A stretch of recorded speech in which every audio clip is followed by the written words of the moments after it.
अभियानांतर्गत पाटील वस्ती येथे होऊ द्या चर्चा या कार्यक्रमाचं आयोजन करण्यात आलं होतं। यावेळी शिवसेनेच्या उपनेत्या सौभाग्यवती अस्मिताताई गायकवाड यांनी सर्व उपस्थित महिलांना जागतिक महिला दिनाचं औचित्य साधून महिला दिनाच्या शुभेच्छा दिल्या।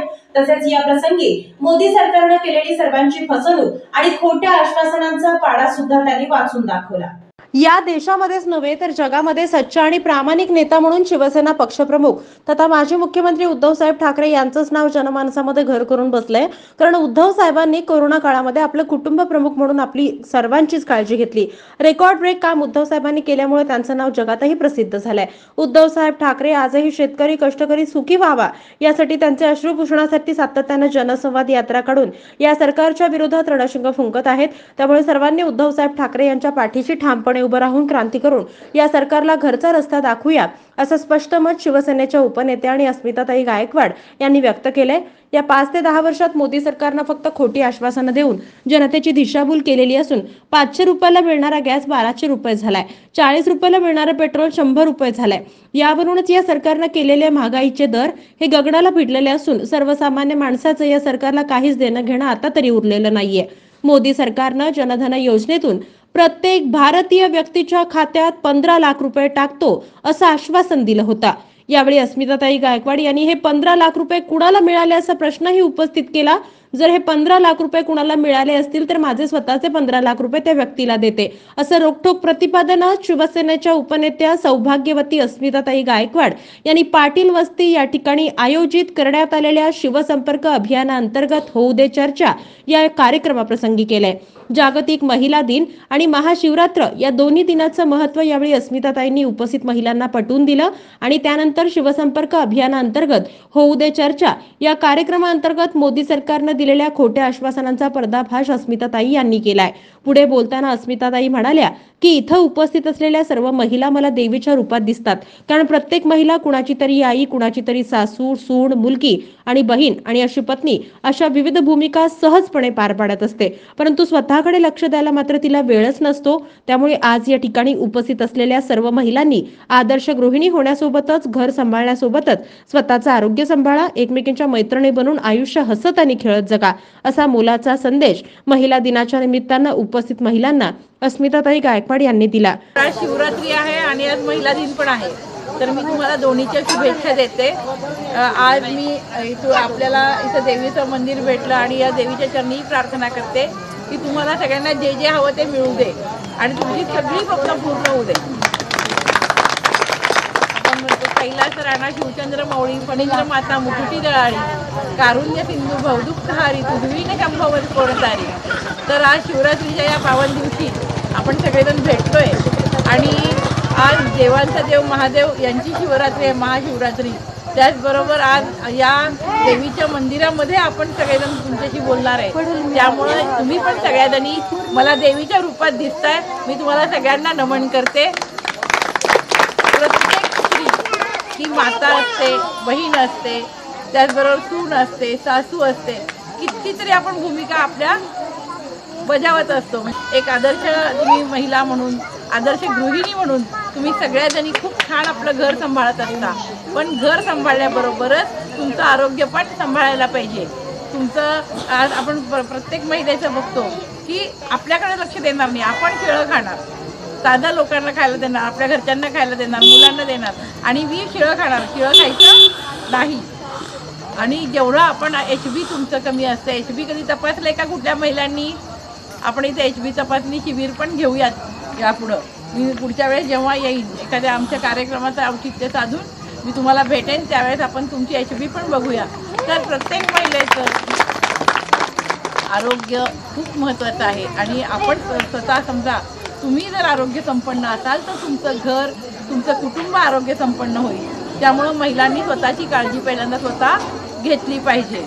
दुसरी महत्त्वाची गोष्ट, काटकसरीमध्ये आपण सगळेजण संसार करतो ना, मग प्रत्येक जण आपण संसार काटकसरीमध्ये करत असताना आपण काय करतो की आता समजा मला पगार आणून दिला, म्हणजे आपले पतिदेव येतात 1 तारखेला आपल्या हातात पगार सोपवतात, तुझी मुलं, तुझा संसार ते रिकामे, असं असतं की नाही? आणि मग आपण पण असं बघायला पाहिजे की की ते जे देतात, आता समजा आपल्याकडे घरामध्ये 10,000 येत असतील तर त्यातले 1,000 रुपये काढतो का, 500 रुपये तरी काढून आपण बचत केली पाहिजे.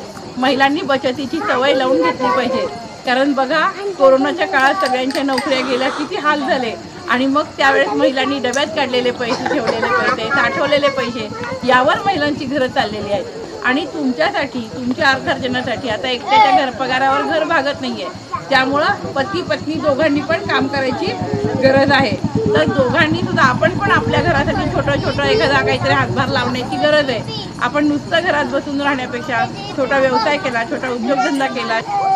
या सगळ्या गोष्टी मी तुम्हाला का सांगायला लागले, तर महिलांना आर्थिकदृष्ट्या पण सक्षम करणं महत्त्वाचं आहे. तुम्ही बघा, जी महिला कमवती असेल तर तिला घरामध्ये, समाजामध्ये वेगळा मान असतो की नाही. तिला त्या घरात पण वेगळा मान असतो, तिचं एक वेगळं अस्तित्व असतं. पण जी महिला कमवत नाही, तुला काय कळतंय असं म्हणतात की नाही. मग असं आपल्याला कुणी म्हणायला नाही पाहिजे तुला काय कळतंय, तर मला सगळंच कळतंय असा एक आत्मविश्वास तुमच्याकडे प्रत्येकीकडे असला पाहिजे. आणि प्रत्येकजण म्हणजे तुम्ही आर्थिकदृष्ट्या सक्षम झालं पाहिजे, तुमचं आरोग्य चांगलं राहिलं पाहिजे. आणि महिला दिन असताना मी तुम्हाला ह्याही शुभेच्छा देईन की तुम्ही आपलं घर तर सांभाळताय, प्रपंच सांभाळताय, पण समाजामध्ये तुमची एखादी मैत्रीण, तिला जर काही अडचण असेल तर तीही सोडवण्याचा तुम्ही प्रयत्न करा. आपल्या स्वतःचा विकास आणि आपल्या सभोवतालचा विकास असं आपल्याला करायला पाहिजे. तर आपण खऱ्या अर्थाने महिला दिन साजरा केला म्हणून. नाहीतर आलं, मी बोलले, तुम्ही ऐकलं, तुम्ही तुमच्या घरी, मी माझ्या घरी, असं होईल ना. मग तसं व्हायला नाही पाहिजे. तर यासाठी आपण एकमेकींना मदत करूया आणि एकमेकींच्या हातात हात देऊन आपण पुढे जाऊया. एकमेकींचे पाय ओढण्यापेक्षा, एकमेकींच्या मागं बोलण्यापेक्षा आपल्याला सवय असते की नाही, तिची पाठ फिरली की काहीतरी मागं बोलायचं. समोर आपण गोड गोड बोलतो, पण जर पाठ फिरली शेजारणीविषयी की तिसऱ्या शेजारणीला काहीतरी चौथं सांगायचं, अशी सवय असते की नाही. मग त्यामुळं ह्या सगळ्या सवयी सोडून द्यायच्या.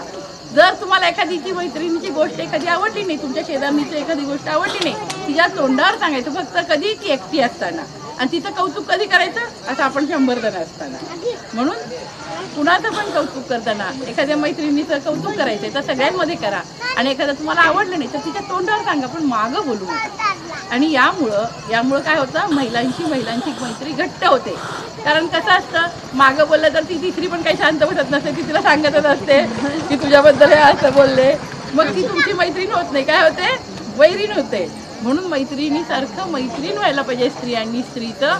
म्हणून एकमेकींच्या मैत्रिणी बना, एकमेकींना मदत करा आणि चांगल्या पद्धतीने स्वतःचा विकास, तुमच्या घराचा विकास, त्याचबरोबर आपल्या समाजाचा सुद्धा विकास करायची जबाबदारी आज महिलांवर आहे.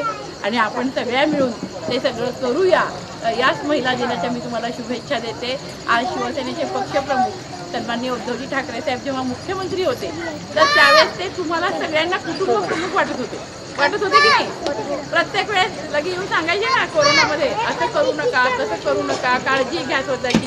सारखं फेसबुक लाईव्हवर सांगत होते ना, TV वर येऊन तुम्हाला सगळ्यांना उद्धव साहेब. तर उद्धव साहेब सुद्धा या सगळ्या महिलांसाठी, शेतकऱ्यांसाठी आज आपण 2 लाखाची कर्जमाफी केली. आपल्या महिलांसाठी उद्धव साहेबांनी हे केलं. परंतु कोरोना काळामध्ये, आज कोरोना काळ झाला की लगेच उद्धव साहेबांना पाय उतार व्हावं लागलं. आणि येणाऱ्या काळामध्ये महागाई केवढी वाढली आहे. आज गॅस किती रुपयाला होता, 400 रुपये. आता कितीला मिळतो, 1200 रुपये. पेट्रोल कितीला होतं, 40 रुपयापासून पेट्रोल भरलो आपण की नाही. आणि आता कितीला झालंय, 100 रुपये. ही महागाई सगळी गगनाला भिडलेली आहे. आज आपण बघतोय की आपल्याला काय सांगितलं होतं मोदी सरकारने की आम्ही 15 लाख रुपये प्रत्येकाच्या खात्यात टाकणार जनधनाच्या माध्यमातून. सांगितलं होतं की नाही. कोणाला मिळाले का 15 लाख रुपये, कोणालाच मिळाले नाही. आणि जर कोणाला मिळाले असतील तर त्यांना मी माझे 15 लाख रुपये कारण मिळालेच नाही.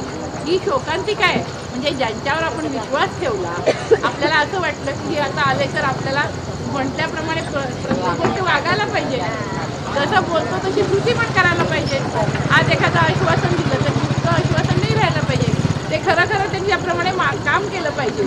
तर असं काम या मोदी सरकारकडनं झालेलं नाही आहे. आणि त्यामुळं उद्धव साहेब प्रत्येक ठिकाणी आज आपण जात आहेत, जनतेचे अश्रू पुसायचं काम करतायत, तळागाळातल्या महिला भगिनींचे काय अडचणी समजून घ्यायचं काम करतायत. आणि येणाऱ्या काळात आपल्याला हेच करायचं आहे की उद्धव साहेबांच्या पाठीशी आपल्याला खंबीर उभा राहायचं. का तर आज उद्धव साहेबांनी सगळ्या जनतेची काळजी कोण करते, महिलांची काळजी कोण करते, शेतकऱ्यांची काळजी कोण करते, तर एकच सच्चा नेता आहे देशामध्ये, उद्धव बाळासाहेब ठाकरे. आणि उद्धव साहेबांचं ते जे काम आहे ते तुमच्यापर्यंत पोहोचवण्यासाठी मी इथं आलेली आहे. आज अनेक प्रश्न आहेत, अनेक तुमची समस्या आहेत, पण ते कधी सुटतील, तर आमचं सरकार आलं तर सुटतील आणि आपण ते नक्कीच सोडवणार आहोत. पण त्यासाठी तुम्ही आमची साथ देणं गरजेचं आहे. आता इथे तुमच्यावर काम करतात, आज त्यांचा वाढदिवस आहे, त्यांना मी खूप खूप शुभेच्छा देते वाढदिवसाच्या. सगळेजण त्यांच्यासाठी टाळ्या वाजवूया. त्यांना मी वाढदिवसा दिवशी एवढंच सांगेन की सगळ्या महिलांचे प्रश्न तुझ्या हातून सुटू दे, एवढं मोठं पद तुला मिळू दे. की तिला वाढदिवसा दिवशी मी शुभेच्छा देते आणि तुम्हाला पण सगळ्यांना आज महिला दिनाच्या खूप खूप शुभेच्छा देते. आणि येणाऱ्या काळामध्ये आपण सगळेजण, आमचा पक्ष उद्धव बाळासाहेब ठाकरे पक्ष आहे आणि उद्धव साहेब आमचे नेते आहेत, तर आमच्या पाठीशी उभं राहावं ही विनंती करते आणि माझी रजा घेते. जय हिंद, जय भारत. पाटील वस्ती भागातील सर्वसामान्य महिला यावेळी मोठ्या संख्येनं उपस्थित होत्या.